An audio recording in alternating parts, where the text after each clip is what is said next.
Veja, existem duas questões aí que têm que ser analisadas, né? O primeiro é no que diz respeito às reivindicações de pagamentos que estão atrasados. Com relação a isso, não há o que se discutir.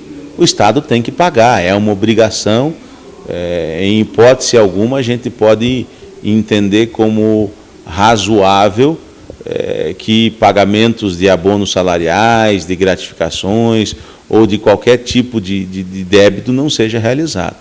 O Estado realmente tem enfrentado uma dificuldade financeira, isso já está sendo publicitado há algum tempo, né? Ele teve que priorizar algumas ações no final do ano, então foi pago pagamento, foi pago folha, foi pago 13º, e o abono de férias acabou ficando pendente e mais alguns outros pagamentos. Então, veja, no que diz respeito a isso, a nossa ação junto ao governo do Estado tem sido no sentido de que o governo pague o mais rápido possível a esses professores, a esses educadores, aquilo que lhe é de direito, que são esses débitos que ficaram pendentes. Existem medidas que foram encaminhadas à Assembleia para discussão e votação que promovem uma série de ajustes fiscais, que promovem uma série de ajustes de natureza a promover economia para o caixa do Estado. Algumas delas são extremamente interessantes, vêm ao encontro do anseio popular, são cortes de cargos, são diminuição de despesas, que naturalmente é uma obrigação que o Estado tem que cumprir. Não existe nenhuma alteração no que diz respeito ao teto previdenciário para os professores que já estão na ativa. As mudanças que foram realizadas já em leis aprovadas no final do ano passado, elas serão implantadas para os novos servidores que serão contratados e concursados.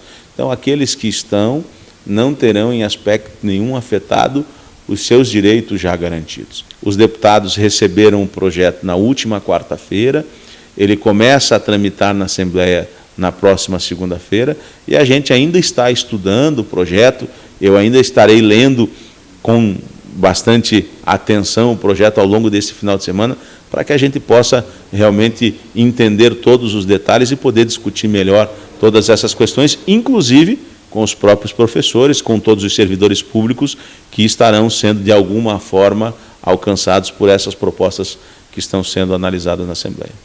O que o governo está promovendo e propondo agora é que seja feita uma melhor distribuição dos professores concursados pelo Estado para o atendimento das demandas nos colégios e nos municípios do Estado. O que acontece? Uma medida que o governo determinou que fosse realizada. Nas estruturas dos núcleos regionais,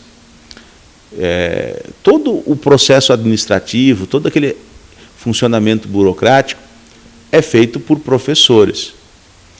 E esta é uma mão de obra qualificada, uma mão de obra mais valorizada, muito embora ainda não na medida que deveria. Então, determinou-se a volta de 30% destes professores que estavam fazendo um serviço administrativo para a sala de aula. Uma diminuição da necessidade da contratação dos PSS, porque se você tem o professor concursado na sala, você não precisa contratar um novo professor.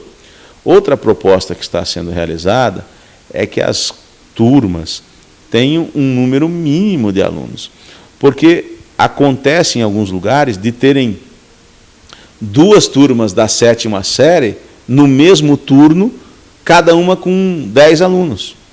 E aí você tem um professor para uma turma, outro professor para outra turma, e recebendo cada um o seu padrão, quando na verdade você poderia ter uma única turma. Então determinou-se que as turmas tenham um número mínimo de alunos. E isso está fazendo com que também exista uma necessidade menor de contratação de PSS. Então, o governo do Estado, na verdade, ele está propondo uma reestruturação e um melhor aproveitamento dos professores dentro das estruturas escolares.